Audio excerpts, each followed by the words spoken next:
फ़खर, आपकी क्या राय है?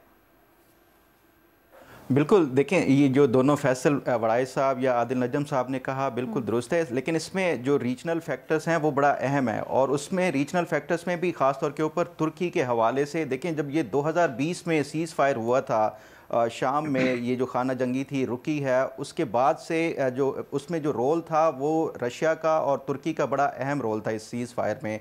और उसके बाद से निस्बतन शाम में ये जो खाना जंगी थी वो तो रुक गई और कुछ पीस जो है वो आया था, लेकिन उसके साथ साथ जो तुर्की है वो कंटिन्यूसली बशार अल असद की जो गवर्नमेंट थी उससे ये भी मुतालबा करता रहा कि इसका ये जो पीस है इसको बाकी हलकों या बाकी इलाकों तक भी एक्सटेंड किया जाए। और दूसरा जो तुर्की का इसके हवाले से वो था वो कर्दिश के हवाले से, जिस तरह फैसल वड़ाई साहब ने भी डिस्कस किया है, एक तो वो एलिमेंट है, और दूसरा जो तुर्की के अंदर जो सीरियन रेफ्यूजीज़ हैं वो 3 मिलियन से ज़्यादा हैं, वो भी बड़ा इंपॉर्टेंट था कि उनको रिपैट्रिएट करके सीरिया के लिए। ये सारी चीज़ें थी जिसको लाइटली लिया जा रहा था बशार अल असद की गवर्नमेंट की तरफ से। अब ये जो रिबेलियन की तरफ से वो मार्च शुरू हुआ है और की जो स्ट्रेटेजिक जो पॉइंट्स है उनकी तरफ ये बढ़ रहे हैं, जिसमें आगे अगर ये जो हमस है उससे वो किया जाता है जो गेटवे है, उसके बाद एक तरफ जो रशियन जो फोर्सेज और जो एयर उनकी वहाँ पे वो डिप्लॉयड हैं, वो भी उसके लिए मेरा ख्याल है कि ये जो बशार अल असद की गवर्नमेंट है ये उसके ऊपर प्रेशर ज़्यादा बढ़ेगा। उसमें वो फिर जो टर्किश के हवाले से जो मुतालबात हैं वो भी इंपॉर्टेंट हैं। फिर जो दूसरा जो बशार अल असद के अपने जो एलाइस हैं, जिस तरह के आदिल नजम साहब ने भी कहा कि वो खुद मसरूफ़ हैं, चाहे वो रशिया हो, वो यूक्रेन वार में है, फिर इसी तरह जो ईरान है या हिजबुल्लाह है या हमास है, वो अपने अपने जो रीजनल उसमें वो मसरूफ़ हैं। तो इसलिए ये जो बशार अल असद के ऊपर ख़ास तौर के ऊपर ये जो नई एक रिबेलियन का वो जो शुरू हुआ है उसके जो इनके ऊपर दबाव भी बढ़ेगा, और इससे शायद हो सकता है कि कोई एक मीनिंगफुल जो डायलॉग के ज़रिए ये इसका फिर दोबारा से कोई शायद हम जो एक पीस है उसकी तरफ बढ़ें, या फिर जो भी एक इसके ऊपर एक वो किया जा सकता है। मेरा ख्याल है कि ये आगे जाके वही जो फैसल वड़ाई साहब कह रहे हैं कि इसका इख्तिताम क्या होगा ये अभी कोई भी प्रेडिक्ट नहीं कर सकता। अच्छा फैसल, ऑफ कोर्स एक जुमले की बिल्कुल दुरुस्त कहा, Turkey is an important player. एक और प्लेयर को डाल देते हैं हम हांडी में, और वो है इजराइल। इजराइल यकीनन असद को नहीं पसंद करता, लेकिन ना ही वो एचटीएस को पसंद करता है। अब एक सवाल ये बनता है कि जो भी इस वक्त हो रहा है उसके रिएक्शन में कौन सा ऐसा प्लेयर है जो इसमें कूद पड़ेगा। नन वुड वांट टू, लेकिन जिस वक्त इनमें से कोई भी प्लेयर कूद पड़ा किसी एक की हमायत में या as a third force, for example मैं सिर्फ स्पेकुलेट कर रहा हूं, मेरे पास खबर कोई नहीं है, अगर इजराइल कहता है कि जी हमारे बॉर्डर पे है और ये तो बड़ा इंपॉर्टेंट है हमारे लिए और हम इसलिए स्टेबिलिटी के लिए हम अटैक कर रहे हैं, राइट, या कोई और फोर्स आ जाती है, तो जो एक परमानेंट प्रोजेक्ट है ना मिडिल ईस्ट को रीशेप करने का पिछले 60 साल का, ये उसका भी हिस्सा है। Again I am not saying कि ऐसी कोई चीज़ है, लेकिन जब हम सुनते हैं कि डोनाल्ड ट्रंप ने पिछले हफ्ते कहा कि हमास को कि जनाब मेरे आने से पहले पहले तुसी ठीक हो जाओ वरना दस देंगे मैं तेनू, तो वो दस देंगे मैं तेनू का क्या मतलब होगा? उसका मतलब कोई ना कोई इस खित्ते में आपको बहुत सी ऐसी चीजें नजर आएंगी। आई एम नॉट सजेस्टिंग कि कोई प्लान है कहीं या कोई बहुत बड़ी कंस्पिरेसी है, लेकिन एक जगह जहां पहले ही एनार्की थी उस एनार्की को और एलिवेट कर दिया गया। लेकिन वो होता है ना, कई दफ़ा चीज़ें हो रही होती हैं, आप कहते हैं चलो अब हो ही रहा है तो उसको हम पहिए लगा देते हैं, वो वाली चीज़ आप कहना चाह रहे हैं बेसिकली। फैसल, आप कैसे देख रहे हैं इस चीज़ को आगे बढ़ता हुआ? क्या आपको लगता है या कितना कभी इम्कान है कि यहाँ पर आगे स्टेक होल्डर्स जंप इन करेंगे? और क्या आपको ये भी लगता है कि जो बागी ग्रुप्स हैं अगर वो हमास का कंट्रोल संभाल लेते हैं उसका क्या मतलब है फिर?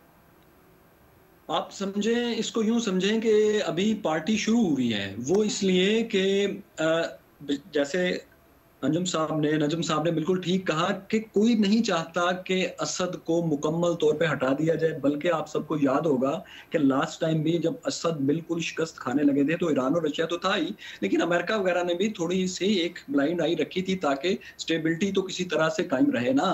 बाकी लोगों के पास तो स्टेट को चलाने का ना तो तजुर्बा था और ना ही एक रेबल ग्रुप के हवाले आप मुल्क कर सकते हैं, ऐसे रेबल ग्रुप के जिसका आपको नहीं इल्म कि वो मुल्क किस तरीके से चलाएगा। आपको मैडिटेरेनियन एक अफगानिस्तान तो नहीं आपको बना के दे देगा कि एक और मसला बन जाए आपके लिए। लेकिन यहाँ प्रॉब्लम ये है कि ये जो सारी हंडिया है ना, इसको पकाया भी इसी तरीके से गया है। मैं साजिशी थ्योरियों में बिल्कुल बिलीव नहीं करता। जो मुझे जानते हैं वो अच्छी तरह जानते हैं, लेकिन एक बात मैं ज़रूर कहूँगा कि जिन लोगों के पास पावर होती है, उनके पास मैनूवर करने की, हालात को मैनूवर करने की सलाहियत भी होती है। पावर की यही डेफिनेशन है। और किसी भी जगह मुस्तकिल क्योस करने का कॉलोनियल फार्मूला ये था कि माइनॉरिटी को इक़्तिदार दे दिया जाए और उनको ऐसी पावर दे दी जाए कि जो मेजॉरिटी है वो मुस्तकिल उनके साथ एक क्लैश में आ जाए। और ये एक ऐसा क्लैश बनेगा कि फिर एक ग्रुप, फिर दूसरा ग्रुप, फिर तीसरा ग्रुप, और वो कभी भी इत्तेफाक नहीं हो पाएगा। बाहर बैठे हुए आप कहेंगे कि देखें ये लोग तो आपस में लड़ते रहते हैं, लेकिन जब मसला हल करने की बारी आएगी तो आप माइनॉरिटीज को ज्यादा राइट दे देंगे। तो असल में इस जगह पर यही हुआ है। मुसलसल उन ग्रुप्स को, जो कि कुछ हालात का तकाजा भी था, मुसलसल फर्स्ट वर्ल्ड वार के बाद, सेकेंड वर्ल्ड वार के बाद अलवीज ज्यादा प्रिपेयर्ड थे, वो फौज में ज्यादा थे, उन्होंने कब्जा कर लिया। सुन्नीज उस तरीके से नहीं थे, लेकिन अब सुन्नीज में इतने ग्रुप हैं वहां, हमें तो है तहरीर शाम एक नजर आ रहा है, यहाँ दर्जनों ग्रुप्स हैं। और पूरी दुनिया में से बिल्कुल ठीक कह रहे हैं दोनों भाई, कोई नहीं चाहता कि इन ग्रुप्स को यहाँ ला के स्टेज पर बिठा दिया जाए। इसलिए मुझे एक मुहिम सी उम्मीद है कि हम्स को बचा लिया जाएगा, क्योंकि अगर हम्स को नहीं बचाया गया तो आप समझें कि मेडिटेरेनियन सी पे बहिरा रोम के 3 शहर बच जाएंगे, तरतूस और अंताकिया और एक और छोटा सा शहर जहाँ पर रशियन एयर बेस है, नेवल बेस है, एक उसकी हेलीकॉप्टर बेस है। और याद रखें यही 193 किलोमीटर की छोटी सी पट्टी है जिसमें अलवीज हैं सबसे ज्यादा। बशारुल असद की यही बेस है। अगर हमस पे कब्जा कर लिया तो ये तो बेस घेरे में आएगी। और इस घेरे में आने का मतलब क्या है कि तुर्की का जो नाइटमेयर है, तुर्की का जो खौफ है कि उसके बॉर्डर के ऊपर कुर्दिश, उसके एनिमीज पावरफुल ना हो। अब देखें उसके 65% बॉर्डर पर तो कुर्दिश पावरफुल हो गए। अब एक रह गया उसका नॉर्थ बॉर्डर, जो अब शाम के साथ लगता है, अंताकिया के साथ। अगर यहाँ भी अलवीज को कैद कर दिया गया तो समझा तो अलवीज के सामने तो यही सूरत होगी ना कि मुझे टर्की ने अपनी बैक फोर्सेस से शिकस्त दी है। तो इसका मतलब क्या है? मतलब यह है कि टर्की के पूरा ईस्टर्न बॉर्डर उसके दुश्मनों के हाथ में चला जाएगा। मेरा नहीं ख्याल कि तुर्की ये चाहेगा कि मेरे नॉर्थ में भी मेरा दुश्मन हो और ईस्ट में भी कुर्दिश मेरा दुश्मन हो। और उसने तो उसको उनकी एक पार्टी को दहशतगर्द करार दिया हुआ, अमेरिका भी उसको मानता है। तो मेरा ख्याल है कि इस मौके पर कोई ना कोई एल्डर्स इंटरवीन करेंगे और हम्स को या दमिश्क को बचाने की कोशिश करेंगे। हाँ, इसराइल एक ऐसा प्लेयर मुझे नजर आता है कि जिसका फॉर द टाइम बीइंग उसका एक फायदा जरूर है कि हिजबुल्ला और ईरान को डेटर करने के लिए, उनकी तवज्जो बटाने के लिए, उनकी सप्लाई लाइन काटने के लिए उसको एक अच्छा एक रास्ता सूझा है कि वो इनको यहाँ मसरूफ कर दे और यहाँ ये लड़ते रहेंगे तो उसके पास एक स्पेस आ जाएगी। लेकिन क्या आपको लगता है फ़खर कि इन हालात में इसराइल उस तरह ऑल आउट जाएगा और उसके लिए ये बेहतर ऑप्शन होगा? ऑल्सो ये भी कहिएगा कि जो बाकी मिडिल ईस्टर्न ममालिक हैं, ख़ासकर मुसलमान ममालिक, उनका इसमें क्या इंटरवेंशन हो सकती है या स्टांस हो सकता है?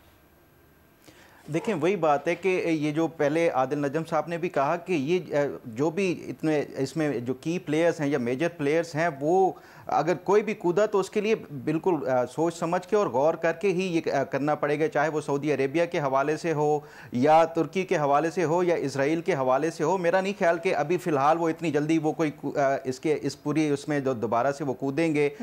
तुर्की के हवाले से वो कह सकते हैं, जिस तरह ये फैसल वड़ाई साहब ने भी कहा कि वहाँ पर जो कर्दिश ख़ासतौर के ऊपर ये जो अभी इलाके HTS ने खाली करवाए हैं, उसमें ज़्यादातर वो इलाके थे जो कुर्दों के पास थे, जो उनका पीपल प्रोटेक्शन यूनिट एक वहाँ पे वो डिप्लॉयड था कुर्द्स की तरफ से, जिसको तुर्की ने एक दहशतगर्द तंजीम करार दिया हुआ था, वो इन्होंने वो कराया है। लेकिन वही बात है कि डायरेक्ट जो इंटरवेंशन की बजाय वही है कि प्रॉक्सीज के ज़रिए ही मेरा ख्याल है कि इसके वो ऑपरेट कराएंगे। और ये जो अभी भी रिबेलियन है ये प्रॉक्सीज के ज़रिए ही चलाया जा रहा है। तो मुझे नहीं लगता कि कोई डायरेक्ट इंटरवेंशन होगी, चाहे वो इसराइल हो, तुर्की हो, सऊदी अरेबिया हो या बाकी कोई ममालिक हों। अच्छा, सॉल्यूशंस, मुख्तलिफ पॉसिबिलिटीज़ मजीद क्या हो सकते हैं? एक जुमला जी फैसल। अच्छा, फैसल का एक जुमला ले लें, फैसल का एक जुमला लेंगे, उसके बाद will take a break. Sorry, आपका जुमला नहीं आया फैसल। छोटी सी बात माजरत के साथ कि जो इंटरवीन किसी पावर ने इस तरह की वॉर में डायरेक्ट नहीं करना होता। War is a costly business, दुनिया का सबसे महंगा शौक है। तो आप जब एक रॉकेट भी फायर करते हैं तो बहुत से लोगों की एक साल की इनकम उतनी नहीं होती। एक दिन का जंग का खर्चा बड़े बड़े शहरों का एक साल का खर्चा होता है। तो इसलिए वो अपनी प्रॉक्सीज को सपोर्ट करते हैं। जब इसराइल इस मैदान में आएगा तो खुद नहीं आएगा। तुर्की कौन सा खुद है, अमेरिका कौन सा खुद है, बस ये मैं कहना चाहता हूँ। बिल्कुल सही है, इसीलिए हम मुख्तलिफ ऑप्शंस का लफ्ज़ इस्तेमाल कर रहे हैं और पॉसिबिलिटीज़ जानना चाहते हैं कि मज़ीद इसके ऊपर क्या निकल सकती हैं।